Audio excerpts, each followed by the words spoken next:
Welcome to the latest Seahawks Draft Blog live stream. Just Rob Staten with you here today. Robbie, who is attending the Combine and is going to be there every day. Unavailable to join us today, but he will be with us on Saturday and Sunday to run through everything that he's seen and give us his thoughts from Lucas Oilfield. Particularly interested to hear what he's got to say about the quarterbacks when they practice live, which is happening tomorrow. Wanted to do a stream today to still discuss what we saw with the defensive linemen and the linebackers. It is a solo stream, so basically get your questions into the live chat. All super chats, really appreciated, help support the channel and the blog. But if you do just want to send in a live chat question, I am going to dip in and out of some of those as well. Otherwise, it's just going to be me parroting on for however long we do this. So send those questions in. I can see a couple of in already. So put them in the live chat and I will get to those very, very soon. So initial thoughts on what we saw day one at the Combine. For me, the big star was Adi, the Northwestern defensive lineman. I'm going to keep calling him Adi, which was the nickname that Jim Nagy gave to him when we spoke to him ahead of the Senior Bowl. I thought he was the star of the day. I mean, to be able to do what he did at his size, to run a 4.49 at 281 pounds is just incredible. And people can talk about, wow, Nolan Smith ran this and Nolan Smith did that. Nolan Smith's always been a great athlete. When you looked at the Spark score from when he was at high school and all of the recruiting buzz that was around Nolan Smith, everybody expected that he was going to have a great combine. He jumped a 40-inch vertical in high school. So the fact that he's done a 41.5-inch vertical here, not a big surprise. He's run a 4.39. At 239 pounds. It's fantastic. The idea is not to diminish what Nolan Smith did. It's to say, that's great, but can now we talk about the 281-pound defensive lineman who ran a 4.49 and a 1.61 10-yard split? That is unbelievable. It is world-class athleticism, and it builds off what Adi did at the Senior Bowl. And if you watch the 1v1s, and I've watched all of his 1v1s now, from the Senior Bowl in Mobile, and he was winning his reps, and all of the other defensive linemen who were waiting to have their turn were cheering and celebrating and hollering because he was winning so much. He was getting all the high fives. He was like the alpha amongst that group because snap after snap he was winning. He was using his hands very well. He was combining that great initial punch and leverage with the ability to disengage and then burst into the backfield. He was winning time and time again. And everything that we have seen here in this workout was showing up in Mobile. Now, the question that teams are going to have is, why didn't this show up more on tape? When you put on the Northwestern tape, you do see some really good moments from Adi. And you also see a lot of moments where you're thinking, where's this great athlete? Where's this superstar combine performer? I want to see a bit more of that. I want to see him dominating games, which he never really did. That's going to be the question that teams come to. And I think that's what's going to sort of level his stock up, because it'd be very easy to look at his profile. And you see this every year, don't you? You see players who test this way. And I'm sure we'll see some mock drafts that have him like in the top 15 next week and stuff like that. He'll be getting all of the attention that Keon White was supposed to be having. Of course, he only did the on-field drills. He didn't do any of the numbers and the testing, anything like that. So he's going to get the Keon White treatment now. Probably get bumped right up. I'd pump the brakes a little bit on that, because I do think teams are going to have to balance out potential and what he's actually shown at the Combine and Senior Bowl versus what he actually showed at Northwestern. Plus, what is he? I mean, he's 6'2", 282 pounds, I think it was in the end. He's got 34-inch arms. It's great. I mean, you can make an argument for, well, because he's got the length, can you kick him inside, play him off the edge, early downs, inside, or, as an inside pass rusher, pass rushing situations? You can definitely make that case, but then there aren't that many amazing 6'2", 282-pound defensive linemen. Certainly not dominating the NFL. Maybe he's going to be another Aaron Donald, but then Aaron Donald was showing that on tape, for 2 years, 3 years at Pittsburgh, and Adi's not really shown that. So for me, he was the star of the day rather than Nolan Smith, who seems to be getting a lot more of the attention. But my projection for him was late first off the back of the Senior Bowl. We knew he was going to test well. He was in Bruce Feldman's free list. You could see it in the way that he was performing at the Senior Bowl. He was going to have great testing. I've interviewed him. Check that out. The interview is on the channel. You knew that he was going to test well. That's not a big surprise to me. So I was kind of saying late first because of the tape versus the athleticism balance. We know the Chiefs love very, very athletic players. That seems like a fit for me at the very end of the first round. Could the Seahawks show some interest? Potentially. Certainly wouldn't rule it out. But I've just got a hunch, and you guys let me know what you think about this. My hunch is that I think the Seahawks are going to attack the defensive line in free agency. And I was going to save this for later on in the stream, but I'm just going to get onto it now. I think that they're going to attack as much as they can the D-line in free agency. Now, they're already talking about, we can do this, we can do that, we're going to go after this, we're going to try and solve this problem. I have a feeling, and I don't know whether they'll execute it or not, because we've seen in the past they've had plans and ideas for free agency that haven't come off. I think they want to set up a situation where they're going to go into the draft without having to force anything. I think they feel that there was big benefit to doing that last year, where they could just go, we're going to take him because we like him. We're going to take him because we like him. I think they want to create that situation again. And at number 20, the best player available might not be a defensive lineman. And if they go quarterback first, which I'm going to talk about a little bit later on, because I've got something to say about that, they do go quarterback first, then you almost feel obliged to go defensive line at 20 if you haven't done anything on the defensive line. And then you get out of the best player available potential. So I think they're going to try and get some defensive linemen signed, create some flexibility to go whatever direction they want to at 20. So if they want to take a receiver, that could be BPA, take receiver. Michael Mayer's there, he could be best player available. Could be that it is a defensive lineman. Could be an offensive lineman. But either way, I think they want to give themselves that flexibility. So we'll see what happens with that. But I think they are and I'm going to maybe talk a little bit more about this later, but I think that they're going to, I don't think it'll be Javon Hargrave for $20 million a year, but I think sort of those, Uchenna and Wusu hasn't played their best football yet, get them at a decent price, not an explosive price. That's kind of what I think they're going to be doing here. So we'll see, but that's my thought on defensive line, for what they're going to do in free agency. I'm sure we're going to talk about that loads over the next couple of weeks. But that's Adi Adi. I thought he was the star of the combine, at least in day one. Right. Got some super chats coming in. So I'm going to come to those first, and then I'm going to move on to other players.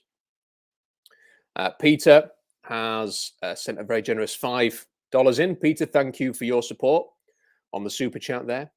Big Mike has sent one in, $5. What would you say the chances are on a percentage basis that John trades up into the top 3 to get one of the top QBs he covets, since they could be likely gone at 5? I mean, I wouldn't completely rule it out. I think my thought on that, Mike, is, and I think I wrote about this the other day, I think that situation would have to come to Seattle. I don't think Seattle are going to aggressively go to the Bears, for example, or the Texans and say, here's 20, we want to move up a few spots. Now, I think the caveat to that is when they made the Russell Wilson trade, I don't think they were banking on having a top 5 pick. I don't think they assumed that the Seahawks were going to be so bad that they'd be picking in the top 5, because that's not really the way that Carroll and Schneider operate. And I don't think they planned for Denver to be so bad that they would gift the Seahawks a top 5 pick. So if their plan all along was get a quarterback, then yeah, they might be willing to move up, and this might just actually be a bit easier to do it because you only have to move up from 5 to say 1, 2, or 3 instead of going from maybe 15 or 18 or 20 to 1, 2, and 3. So they might be inclined to trade up if there is a guy that they feel like they've got to have. But I think at 5, and I will come on to this a little bit later on, I think you've basically got 4 quarterbacks, and if all 4 of them are gone by 5, I think you'd be incredibly unlucky. And in that situation, maybe you just take the best defensive player who's left, which would probably be Will Anderson at that point, or Tyree Wilson, and you say, okay, well, it is what it is. There's nothing we can do about that. But having 5 and there being 4 quarterbacks who I think are worth number 5, and I'm going to talk a bit more about them, I don't think they're necessarily going to feel like they need to trade up, and I think that they will probably grade the quarterbacks in a very similar range. Taker610 says, could Wilson leapfrog Carter now with the racing thing? I don't think there's any question. I think that's already a done deal. I don't think anybody's going to take Jalen Carter in the first round. And Who knows where he's going to go? Because the problem is I was having a look at this, and I think there's some, I want to be careful speaking about this as well, but I think there's something about there's a court date in April, which is sort of the next step, and that is before the draft. I think that's about 2 weeks, 3 weeks before the draft. Now, it's possible that by then things get resolved, and it's possible that Jalen Carter might be able to reassure teams or whatever he needs to do between now and then to get a team to believe in him, to believe that the risk of taking him, despite this and the maturity concerns that have been reported elsewhere before this was even talked about, there's time for that. There's also time for having I read an article yesterday from someone who was quoting an expert on Georgian law, and this could get complicated. And if it is not resolved by the draft, I don't think he's been drafted, because if you don't know if he's going to be available to you or not, how can you take him? How can you draft the guy? So I think that there's no doubt. I mean, Wilson's leapfrogging him. There's probably about 10 players who've leapfrogged him at this point. It's too much of an issue. And until it's resolved, it's impossible to talk about him. If I was to do a mock draft right now, I couldn't put him in the first round. And I don't think anybody else should. I mean, there's going to be all sorts of mock drafts done now with these zany ideas of let's put him to Pittsburgh, let's put him to Dallas, let's put him to here, let's put him to there, because it'll get clicks. And the fans of those teams who never anticipated him being available to them will get all very, very excited about it. But I think that's inappropriate right now. For me, he's not a consideration at all in a first round mock draft or a second round mock draft until this is resolved. And I think that's how teams will view it. We need to see this resolved until we even consider him. And the Seahawks, they ain't considering him at all. He's not going to be a Seahawk. You can bank that. He's not going to be a Seahawk. Charlie says, would you trade number 20 for Vita Vea? So this is something that comes up every now and again. Would you trade for Vita Vea? I'm just going to get the finances through this. So Vita Vea, he's not that long ago signed a 4-year contract.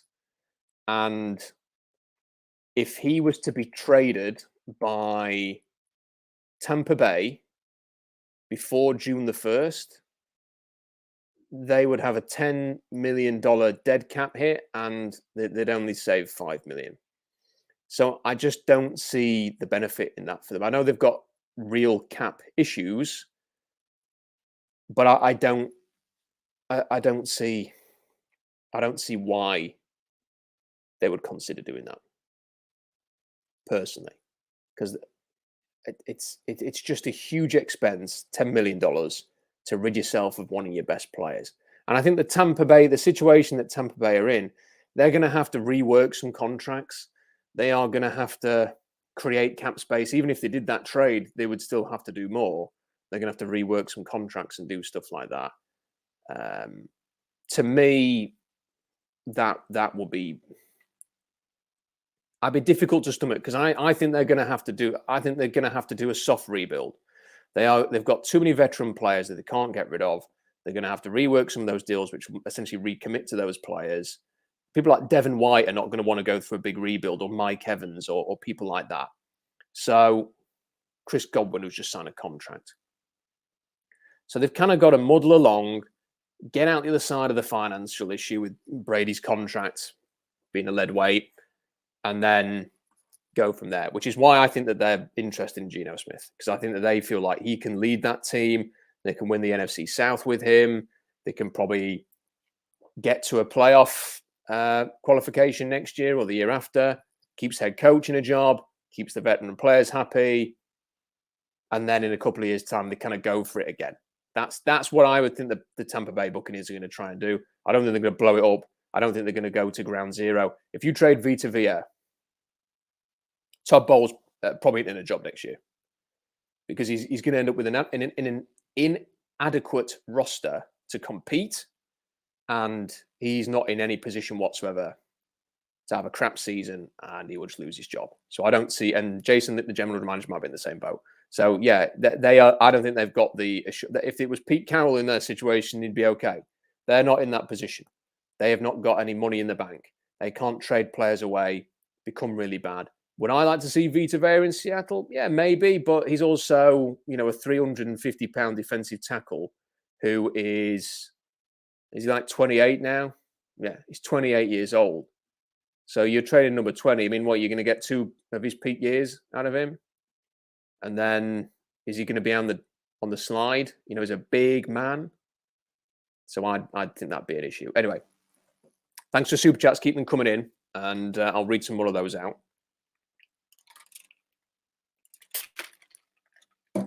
I want to talk. So I talked a bit about Nolan Smith and his testing. A quick thought on that. People getting very excited about Nolan Smith. Where are you playing him though? Because I watched all these games in Georgia, and he's not a dynamic edge rusher. He hasn't got the size and the length to combat people in the trenches off the edge. He hasn't got a counter. He hasn't got that strength to disengage. I don't think he bends the arc and straightens the quarterback that well. The potential's there because of the athleticism, but he doesn't do it that well. He's not that dynamic as an edge rusher. Funny enough, the best thing that he does is defend the run, really, which is a little bit strange given he's 239 pounds and so quick and explosive. But he actually does a better than expected job against the run. But he isn't an edge rusher. And we know, what is he then? Is he a Will? Is he a Mike? If he's a Will and then he goes into pass rushing mode on third down, where are you taking him for that? I mean, is that worth a high pick? I mean, there's a bit of projection there about how he's going to be a full-time linebacker as well. Can he do that? You see, this is the thing when people were comparing him. He's like, the third player who's over 215 pounds to run a time in the 4.3s and have a 40-inch vertical.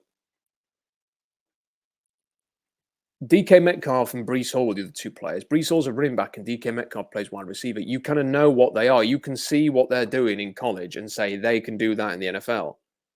But DK Metcalf went to the end of the second round, just had to run downfield. You can say, okay, we can work with that. Breece Hall's a running back. Okay, we can work with that. With Nolan Smith, it's like, well, what is he at the next level? You have to work that out. So we knew he was going to be a great athlete. I would still put him in the mid-second round. I still think that's what he should be. I don't think you need to go boom, boom, boom, moving him up now and he's going to get moved up. He's going to be like the top 20 of every bloody mock draft now because he's running a predictable combine. But what I would say is a lot of people out there were not mocking him in the first round.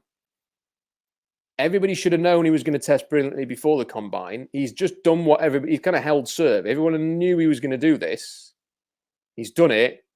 That should not lead to a big stop bump because we knew he was a great athlete anyway and a great character. We knew all those things. So I think teams are going to have a real handful working out what he is. And someone might take a chance quite early on the traits, but I think just pump the brakes a little bit there. And I like him. I like him as a person, listening to his interviews. Did you see the way all the Georgia players are celebrating his 40 back in the campus? I mean, that was fantastic. It says a lot about him. The teams are going to love all of that. But yeah, what is he at the next level is the question I would ask. And then there's Kalijah Kancey, who had an Aaron Donald-esque workout. I wrote this on the blog. So Kancey ran a 4.67 with a 1.64 split at 281 pounds. Aaron Donald ran a 4.68 at 285 pounds with a 1.63 split. So that's practically identical. There is a length discrepancy. Kancey has 30.5-inch arms. Aaron Donald had 32.5-inch arms. How much difference does 2 inches make? I mean, it looks like quite a lot when it's written down, but it is it's like that, isn't it? That. Is that going to make that much? I don't know. I mean, is he going to do a lot of getting into someone's chest and disengaging, or is he going to be using his quickness? I don't know. He's an intriguing player. He didn't do a short shuttle, and Aaron Donald did an exceptional 4.39 short shuttle at 285 pounds. I wish he'd done a shuttle because the expectation is that he would do a good one. He's a fascinating player. Like, someone's going to take a chance on him in the first round, and they're either going to look like geniuses and end up with the next Aaron Donald, or the opposite is going to be true. They're going to look pretty stupid, and people are going to go, "Why did you take him? He's small. He's He's got short arms. It was never going to work. The Rams had the balls to take Aaron Donald and were heavily rewarded for that. I just wonder, is somebody going to be prepared to do the same with Kalijah Kancey? And at what point does that happen? Is it 8 to Atlanta? 10 to Philadelphia? 20 to Seattle? Or is it going to be later on in the 20s and the 30s? If you told me that Seattle drafted Kalijah Kancey, I would punch the air. I would celebrate. Liked him for a long time. Love his tape. Incredible pass rusher. Incredible pass rusher. How he fits into Seattle's scheme, I have no idea. I mean, Aaron Donald really worked for Brandon Staley in this system. So they could go and look at that tape and go, okay, the Rams had the #1 defense with Aaron Donald leading the way. And since Brandon Staley's gone to LA Chargers, they have not had that same success, mainly because they don't have Aaron Donald. They have Joey Bosa and Khalil Mack, but they don't have Aaron Donald. So maybe it could work, but, you know, Donald was Donald when Staley arrived, and they could work him into the scheme. Kalijah Kancey's a rookie. You know, is he going to be able to come in and play a 3-4? Are they going to draft someone who's an ill fit? Are they then going to spend sort of the whole season trying to find a fit for him in the scheme? Is it going to be a disaster? I don't know. But I will, if they draft him, get the champagne out. He's just an incredible player. And the testing, not a surprise, but it is eerie how similar he is to Aaron Donald. Before I get back to some questions and another super chat, I just wanted to talk about Lucas Van Ness. And this is where, you know, I want to link this to free agency. When I did my sort of mock off-season the other day, just before the combine, check it out, silkstrapblog.com. I suggested that Zach Allen at the Arizona Cardinals could be a potential option. He's a perfect fit to play 3-4 defensive end. Is he the kind of player that you go to and you say he's a player who's on the rise? He's like 26 years old. He is the Uchenna Nwosu of the 5 technique position, essentially. Good long arms, tested exactly how Seattle like, in that he ran a 4.36 short shuttle at 281 pounds. Like I said, long arms, good short shuttle, good athlete. It's what they like. It's what they like at the position. And he had a very good season last year. And you could get him in and they could say, good age, right kind of fit, bring him in to play 5 technique. If he is out of reach, and I kind of put in the post, well, Arizona might not be able to let this guy go. He might just be too valuable for them. But then I remembered, he plays for the Cardinals, and they can't force him to stay unless they put the franchise tag on him. So he might be ready to get the hell out of there, like a lot of teams, a lot of players probably are, because it ain't a good franchise to play for. And they're in a mess. So unless they backload a truck full of cash his direction, it might not be possible. I'm actually just going to go and have a look now and see how much cap space they've actually got. So they've got $4.9 million in effective cap space, which is barely anything. I mean, obviously there will be options. I'm having a look now to see if there's anyone they could get rid of. If they trade DeAndre Hopkins, they will create, wow. If they trade DeAndre Hopkins, which is what's been speculated, they only save $8 million. There's a $22.6 million dead cap hit there. And having a look, that they could get rid of Robbie Anderson. That'd save $12 million. That's probably a wise move at this point. I would imagine that's an easy way to create money. That's the only obvious one, though. So let's just assume Robbie Anderson's going to be cut in the next couple of weeks. So they'll have about, what, 17 million to spend. It might be enough. That'd be about the same as Seattle. So they could be competitive in that market. But can they go above and beyond? Maybe not. Maybe that'll be an advantage for Seattle. But he's somebody that I think that they would show interest in. And I mentioned that Ashawn Robinson and John Kaminsky are another couple of players that I think they might show interest in.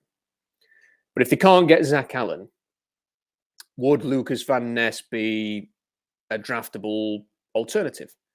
He is a little bit lighter than Zach Allen. He's 272 pounds rather than 281. Very similar short shuttle, though, 4.32, a 4.32 second short shuttle versus Allen's 4.36. Nearly identical vertical jumps. Allen 32 inches, Van Ness 31. Van Ness had a better three cone, 7.02, instead of Zach Allen's 7.34. Van Ness is the closest thing to that Zach Allen player. So could he be an option for Seattle? I think based on his testing, he only did 17 reps on the bench press, by the way, which was, given he's 272 pounds, he has to bench 225. That ain't great. I mean, I don't know what percentage of my weight that is, but if you gave me a bench and it was that percentage lighter than my body weight, I'd do more than 17 reps. I mean, that's not great. Kind of indicates he doesn't spend a lot of time in the gym, and he is very handsome. Maybe a little too much time spent doing his hair. I don't know, but he's an interesting player. He's an interesting player, and he could be somebody who, as an alternative to Zach Allen, could be an option for Seattle. But based on the way he played, the way he tested, it might have to be number 20. Right, let's get to Super Chat from Sully V. Hey, Rob, I love the great work you're doing for the draft. Thank you very much, and thank you for the Super Chat. Do you think Keanu Benton screams Seahawks to you? I don't. It's not that he doesn't necessarily scream Seahawks, Sully. I think that he is an option for the Seahawks. And the reason I would say that is they have often focused on length and the short shuttle at that position. And Benton has the length, and his short shuttle wasn't amazing. It's a 4.65, but it's in the wheelhouse of previous picks like Jaron Reed and people like Jordan Hill, people like that. So could I see them doing it? Yeah. I think it will depend on how high he goes. If he's going to be a top 40 pick, I think it's less likely. If he was there late second or in the third round, I think they would consider it. But his testing numbers weren't that good that I think they're going to go, we've got to get this guy. So I don't say screams Seahawks, but I think he's an option for the Seahawks. But appreciate the Super Chat. We've had enough of those Super Chats. I'm sorry, I've missed a lot of questions coming in. It's become very busy, so I will try and get through to those. What I would suggest is, if you really, really want a question asking, go the Super Chat route, because it pings up and it shows me on the screen that I have a Super Chat, and I will jump to that question as ASAP. So thank you for that. Right, some other general thoughts on the defensive lineman. Yaya Diaby had a great Senior Bowl, Louisville pass rusher. Continued that here. Elite split. I mean, just to run through the split, he had a 1.56 10-yard split. That is, it's tremendous. It's tremendous. So as a potential edge, if they want another one of those later on in the draft, he could be somebody that really interests the Seahawks. Nolan Smith's 1.52, not a surprise. He's 239 pounds. Derek Hall's 1.59 10-yard split is terrific. And he reminds me a bit of another Auburn pass rusher, Carl Lawson, who had a very good time in Cincinnati and then big payday for the Jets. He's had some injuries. But he's so strong and thick and powerful. He's when he hits a blocker and engages in them, he jolts them back. He's going to be a tremendous run defender at his size, 250 pounds. I mean, there is stiffness there. And I think the stiffness is a worry in a scheme like Seattle's because he has to play a lot in space.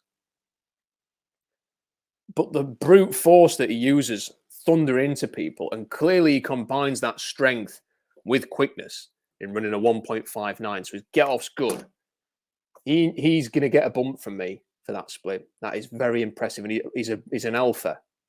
He's very much an alpha in that Auburn team. So well done to Derek Hall. DJ Johnson could be a very athletic, late-round pass-rushing development project. And Tyrese Wheat with a 1.59. A lot of people sleeping on him. He dropped into coverage a lot. He's not got the body for it. It's kind of going to go like a Marcus Golden, maybe a bit more pudgier than that kind of frame. And yeah, he's an amazing athlete. And he played basketball. I think, who is the receiver who won the Biletnikoff, who's in Philadelphia? I can't remember their name. My memory is going. I will dig it out here because it's going to annoy me otherwise. Eagles receiver. Devonta Smith. He went to high school with Devonta Smith. Played basketball together. He was like dunking things and a crazy athlete. And he can drop into, they had him drop all the time in college, and here he's running a 1.59 10-yard split. That really interests me. And it interests me a lot because he could be a fit in Seattle scheme, but he's bigger, could be good against the run, very athletic. I just wonder, could it be a Melvin Ingram type? He's got that kind of frame. Obviously not that, because Ingram was a first round pick and Wheat's not going to be, but that's just sort of the thought, the body type that kind of popped into my mind there, mentioning that. And with the 10-yard splits for the defensive tackles, Kalijah Kancey 164, we've already talked about. It's fantastic. Brian Bresee, I thought Brian Bresee had a good workout. 29-inch vertical is not very good, but 171 10-yard split's fine. He went through all of the on-field drills like his life depended on it. I just love the effort that he put in there. So impressed with that. Jalen Redmond with a 1.71 split, but he's got like 31.5-inch arms. So that probably rules him out for Seattle. Dante Still's got short arms as well. Zach Pickens, I thought, had a very good workout. Looked smooth, fluid. Can well imagine him being an option for the Seahawks. Good character. Did think conditioning was a bit of an issue for him at times in college at South Carolina. There were some games where he looked a bit tired, but an impact defensive lineman who could be an option. Moro Ijomo. Wow, there is a name. There is a name to put on the radar for the Seahawks. I'm hoping to interview him before the draft. But watching that combine reminded me why I wanted to interview him. The guy looks incredible. He looked like a Terminator. Perfect body. Good split there. 177 seconds. 34 plus inch arms. Looks like he's been carved out of stone. That's who you want playing 5 technique in this kind of system for me. Bring him in, stick him up at 3-4 defensive end. You're gonna be a lot better up for having somebody like that. He's tailor-made for Seattle's scheme. And I thought the one funny thing about him during the drills is he took his merry time getting into position. He'd like come sauntering over and he'd very carefully get down on the deck, or he'd be like getting into his stance very slowly. And the coach was like, come on, a bit more urgency, come on, every single time. But he was like, he wasn't rushing for anybody. He was going to get in and prepare himself.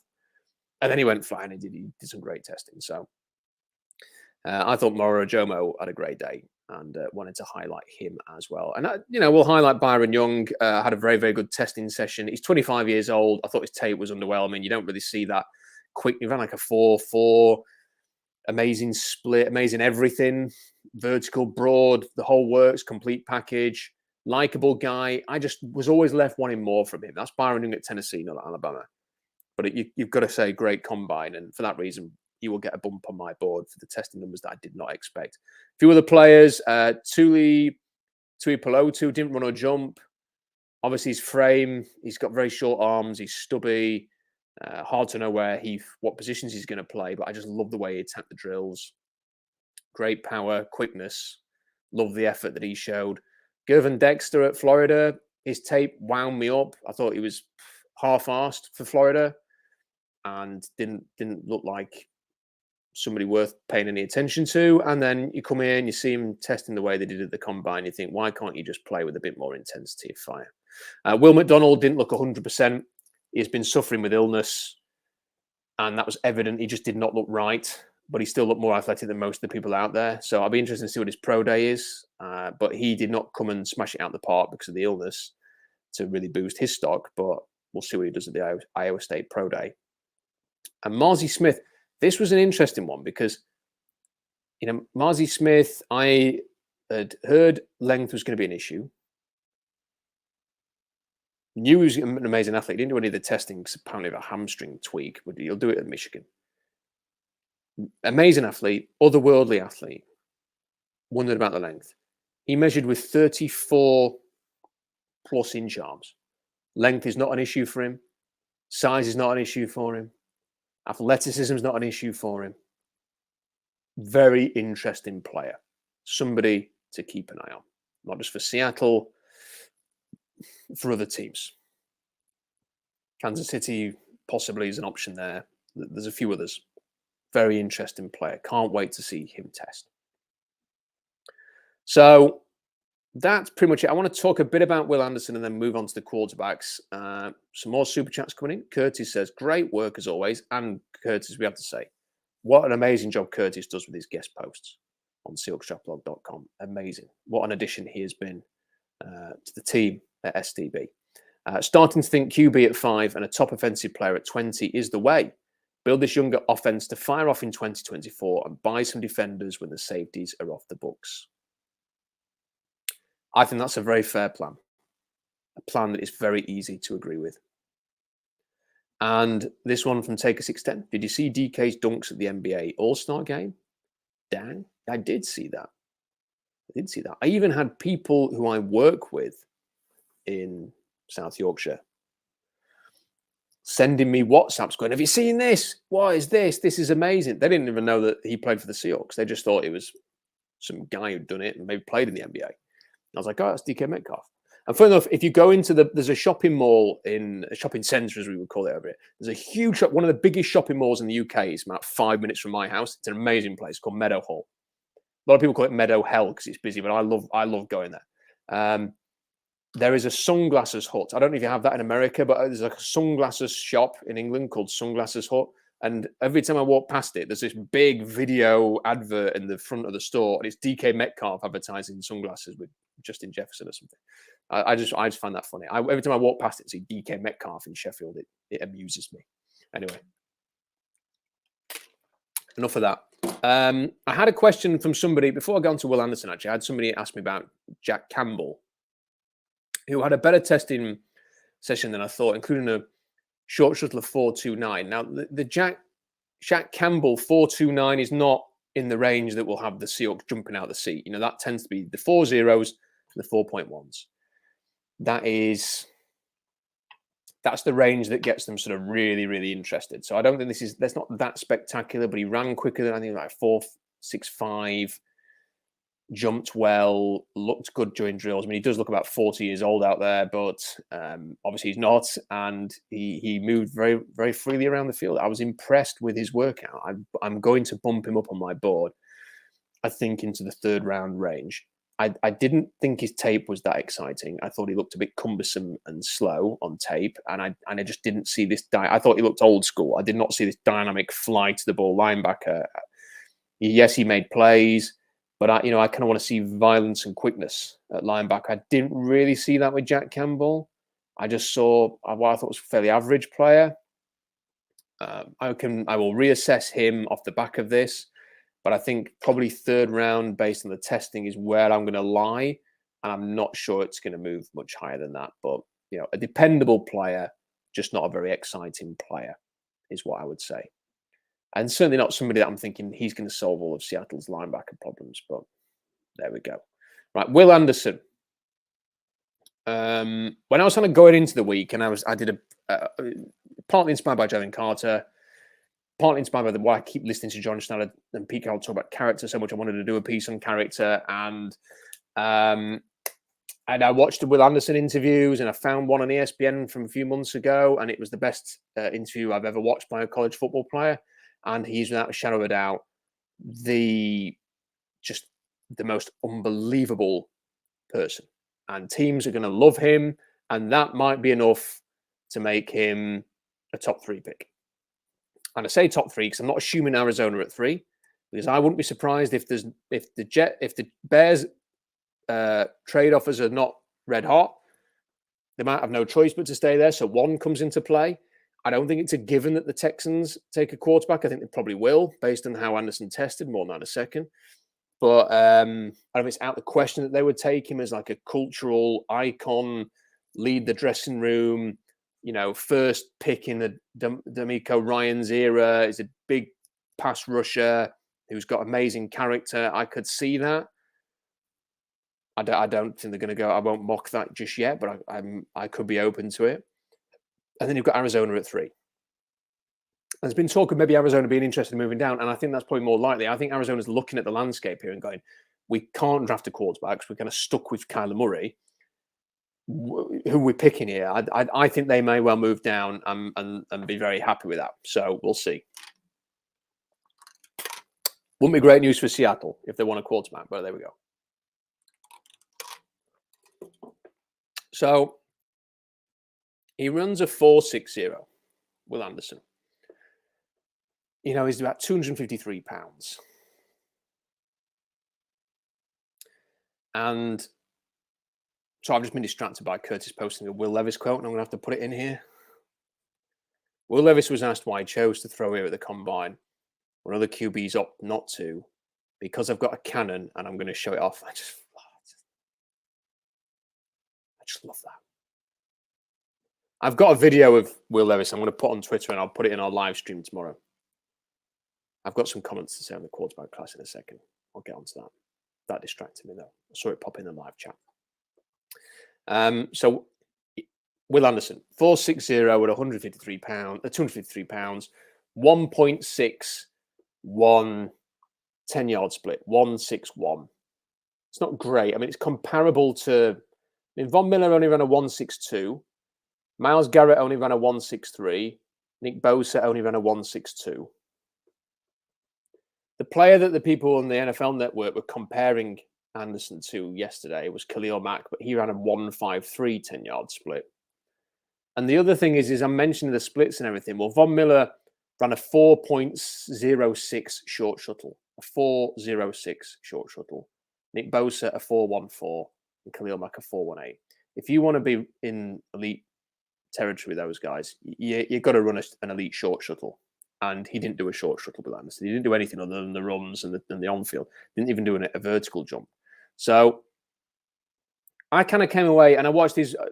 The NFL Network didn't really show much of the linebackers, and Jesus only knows why Will Anderson was training with the linebackers on the edge rushers, and Nolan Smith was with the edge rushers and not the linebackers. But there we go. I was like, yeah, it's fine. He looks fine. He looks okay. I don't feel like I'm watching somebody. I've got to have that guy. I didn't feel like I was watching Von Miller. I just thought he's okay. He looks fine. I wasn't that excited by him though, and it to me kind of he left the door open yesterday. He left the door open to a Tyree Wilson coming in and having a great pro day at Texas Tech with his massive arms, like his bloody massive Mr. Universe frame. And you know, if he runs and jumps and short shuttles and everything like that brilliantly, what Daniel Jeremiah was saying about him going before Will Anderson could come true. That could come true. So I think the Seahawks will have interest in him because of the character. I'm less excited about him today, though. I mean, I've always liked him. I've never been. I don't think I never thought it was Von Miller or Bosa or anything like that. I've been saying that all year. To me, he is most comparable to Khalil Mack, but I think Khalil Mack's a bit more explosive, and that short shuttle is a lot better. It's more explosive and quicker. I think there is some stiffness to Will Anderson on tape that you just don't see with Mack. And you definitely don't see it with Von Miller, who's just an uber athlete, or Myles Garrett. And Nick Bosa didn't run a great 40, he ran a 4.79, but that agility's world class. A 4.14 at 266 pounds is astonishing. So I'm a bit underwhelmed by what Will Anderson did. And is it possible he lasts to 5? Could we see 3 quarterbacks and Tyree Wilson go before Seattle's pick? Yes, I think that's possible. Would the Seahawks take Will Anderson in that situation? It's a distinct possibility because they keep going on about character. And he is a good player. I just don't know whether he's a great player.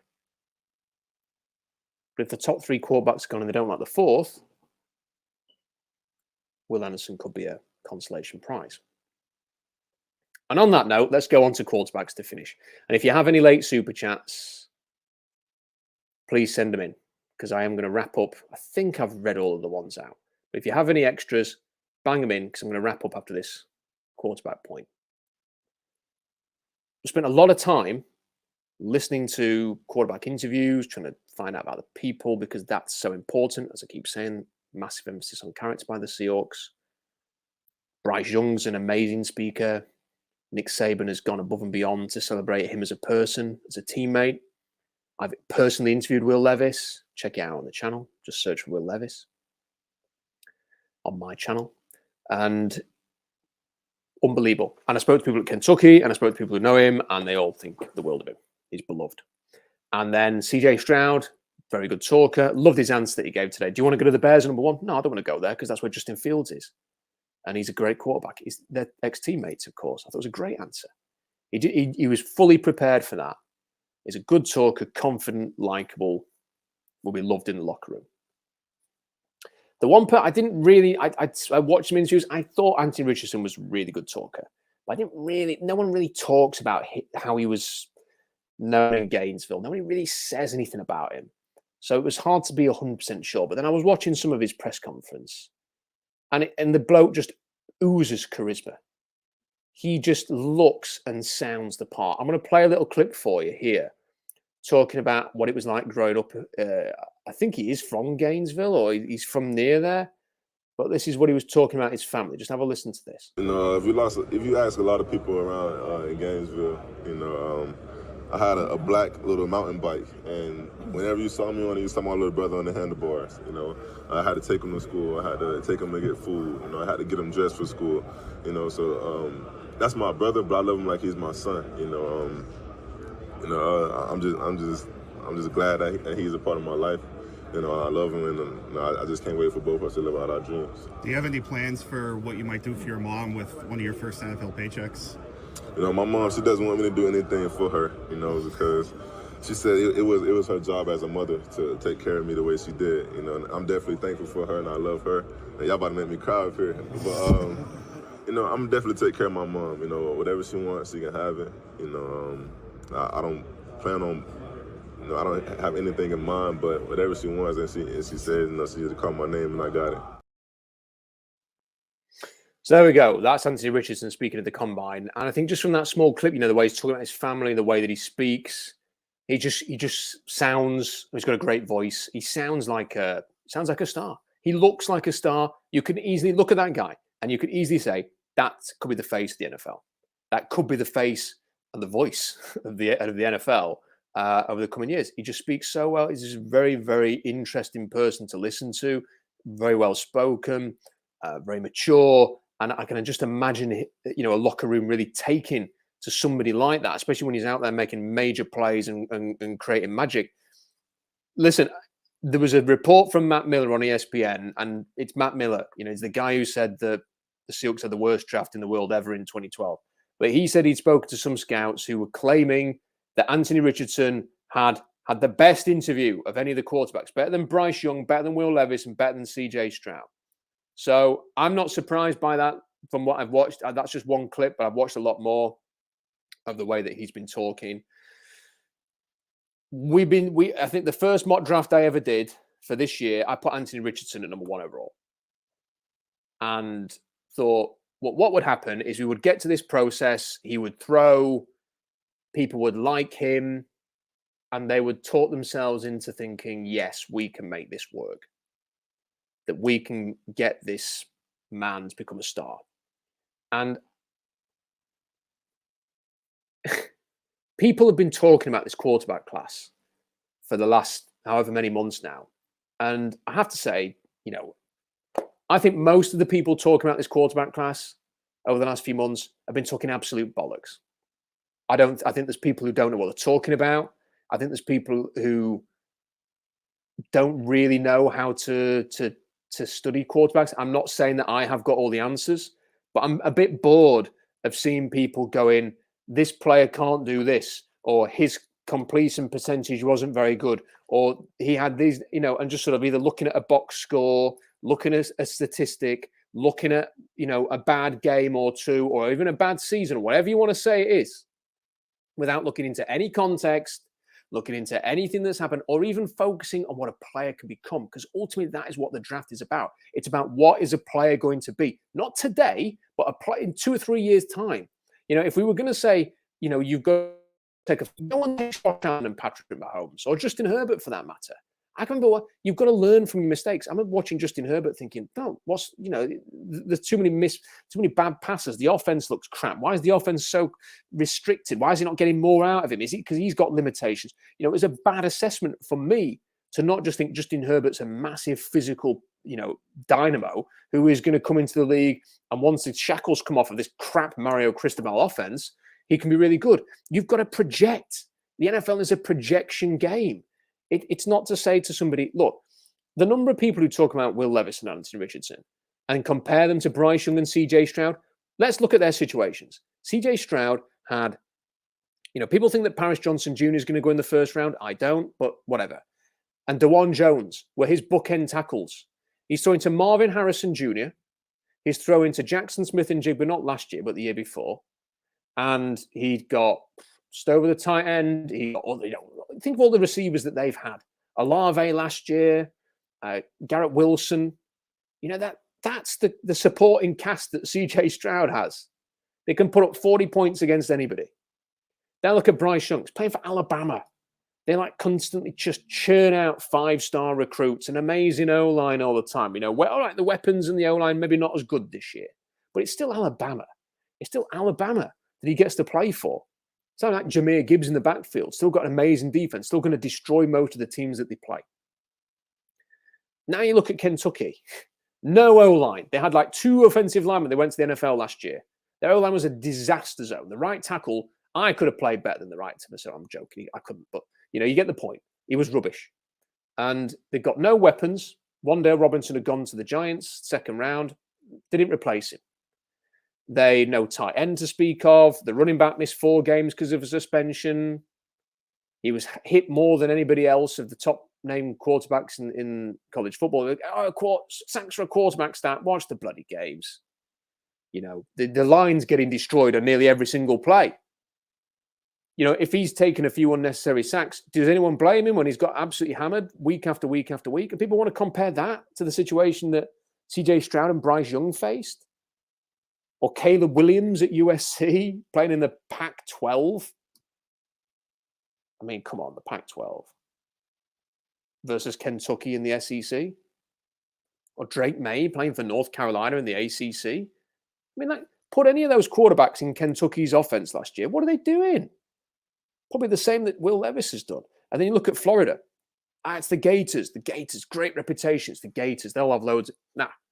Bad offensive line, no weapons. They had a Travis Etienne's brother playing in the backfield, but he's young, inexperienced running back. Defense no good. He carried Florida, Anthony Richardson. He carried them. And when he didn't play in the bowl game, what happened? They got absolutely smoked. They're basically a one-man team. You're going to go, oh, yeah, but he had those completion percentages. Yeah, because he's having to throw all the time to try and keep them in the game. If he can't make things happen, they don't win. And I actually had a look at his last 6 games. I put this tweet out and people were going, but you're ignoring this. The guy's played 1 season in college football. What you want to see last season was progression. You wanted to see improvement. And we did see that as the season was going on.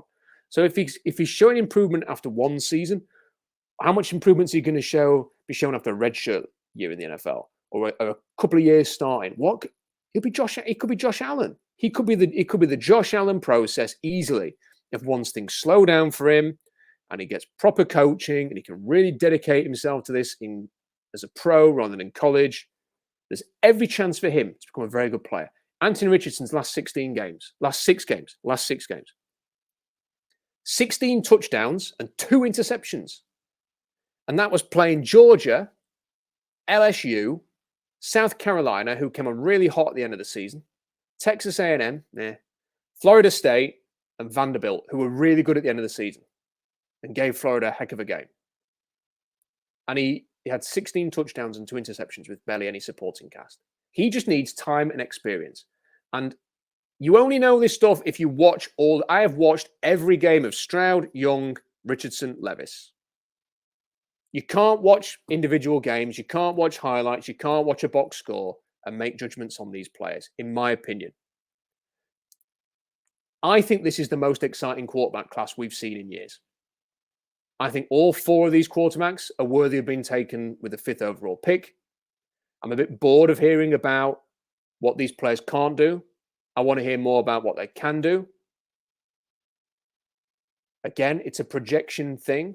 It's not, they need to be the finished article. If you are waiting for Joe Burrow, you're going to be waiting forever. And even Joe Burrow got to throw to Jamar Chase and Justin Jefferson, for Christ's sake, at LSU.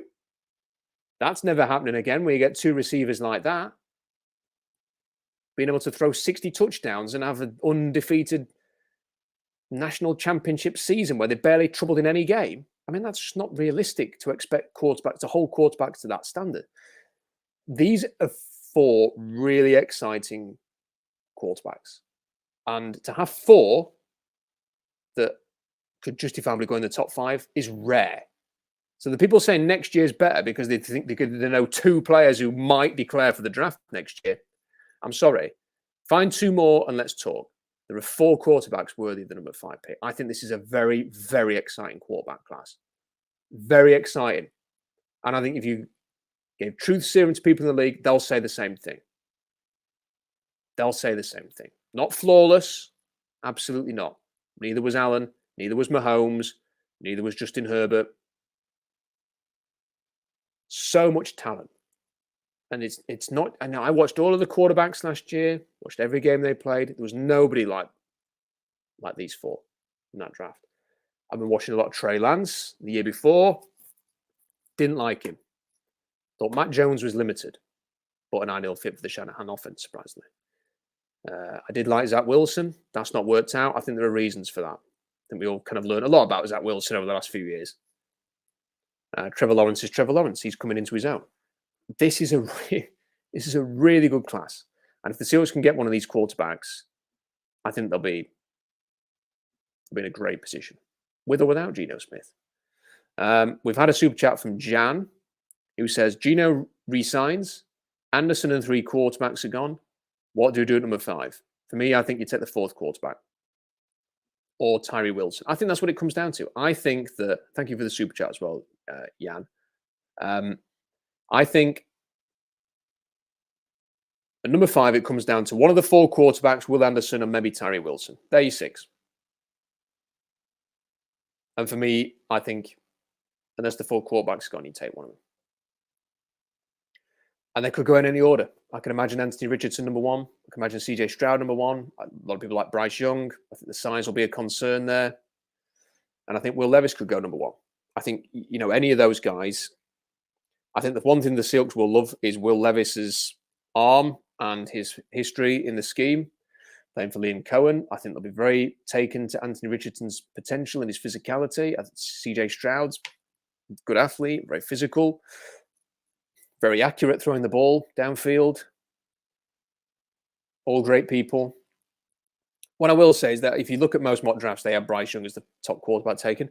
It won't surprise me if he's the 4th taken because he's the only one of the 4 who isn't throwing tomorrow. And he isn't throwing because he is going to look very different to Anthony Richardson, CJ Stroud, and Will Levis. You can say it's the injury and all that he had in college. He played half a season after suffering that injury, and he had showed no issues when he played his last game against Kansas State. He can throw. He can throw. He's not throwing because it's going to look bad stood next to Anthony Richardson and Levis and Stroud. The other 3 are throwing. They're prototypes. They're athletes. They're strong. Got great character. I could see Stroud, Richardson, Levis being the top 3, Stroud being the 4th. You've then got to make a decision. You take another short quarterback at number 5. I like Bryce Young, and I would consider it. Not the ideal. I'm not that keen on another short quarterback. I'll consider it, though, because I think he is a talented player. Taker 610 says, could Richardson be another Cam Newton? The answer to that is yes.